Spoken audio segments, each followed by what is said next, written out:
What's up, Travel Tribe? Welcome back. Thanks for coming back to Chat with Travelinista. Today, I'm coming to you guys with some things that you must know if you are traveling to the infamous Paris, France. So first on the list, we must start with the amazing Eiffel Tower. So obviously, if you're going to Paris, you want to definitely see the Eiffel Tower. And I'm sure you've also noticed that if you go at nighttime, there's this very nice glittering, glistening lighting effect that they have. It's gorgeous. So you definitely want to go during the nighttime. However, what you may not know is that the glittering, the shimmering, the lighting effect, whatever you want to call it, it only happens the first 5 minutes of each hour. So let's say, for instance, you're going to go, or you want to go to the Eiffel Tower around 10-ish at night. You want to go at like 10:15, 10:30. Don't do that, because you're going to have already missed it, and then you're going to have to stay until the next hour. You're going to have to wait until 11 o'clock, which not a big deal if you just want to hang out and take pictures. There's definitely a lot of photographers that hang out around that area. So if you really have some plans to do something fun or get some dope shots, sure, get there around 10:15. Just know you're going to have to wait until 11 p.m. to actually see that effect, and it's only going to last for 5 minutes. So if you're trying to get photos while it's glistening and flickering and lighting up, just have all your ducks in a row, because it's literally going to last for 5 minutes and then it's going to cut off, which isn't a bad thing, right? Because that means that they're trying to save energy, conserve the planet, all that good stuff. All right. That brings me to my next point about something that you need to know about Paris. And if you've seen my London video already, you know that this is kind of similar. So in Paris, it stays light for a really long time. The days seem much longer because it's super light outside. Even around 10 o'clock, it was still a glimpse of light. Yes, 10 p.m. it was still a glimpse of light outside. It had just gotten dark. So just know and understand if you're traveling to Paris. And it's kind of cool, right? Because if you want to do some things that may require light, again, you can do those things at a later time in the evening. You're not really limited to it getting dark around like 7 or 8 p.m. like it does here in the United States.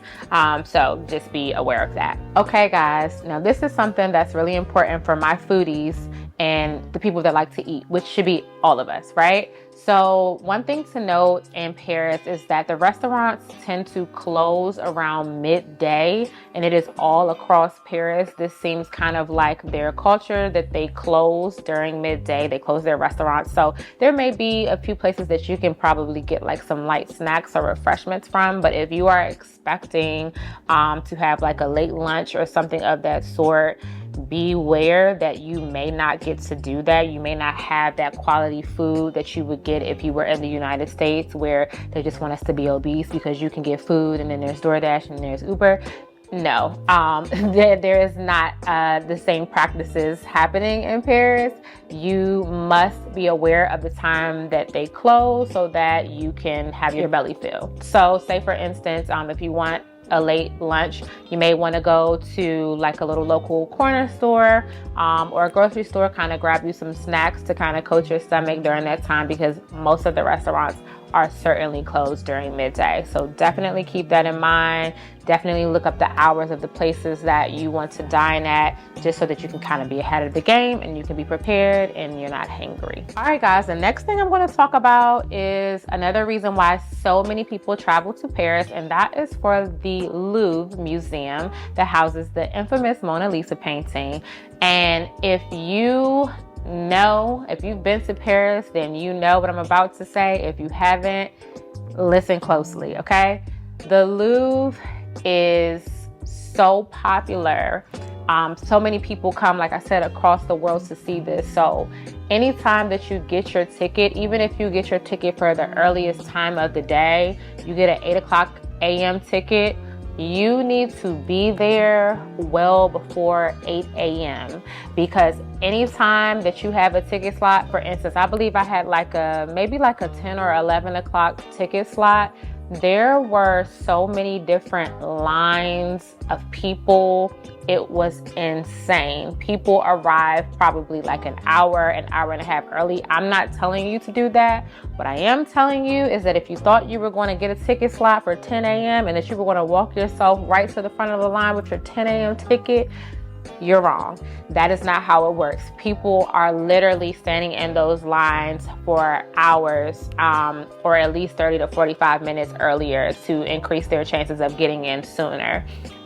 Me personally, I believe I had a 10 a.m. ticket, and when I got there, guys, the line was wrapped. Like, I'm not even exaggerating. It almost made me consider not standing in line. However, I was in Paris, had to go to the Louvre, had to see the Mona Lisa, but just be aware of that. Also, another thing that's really important, get your ticket from the official Louvre Museum website.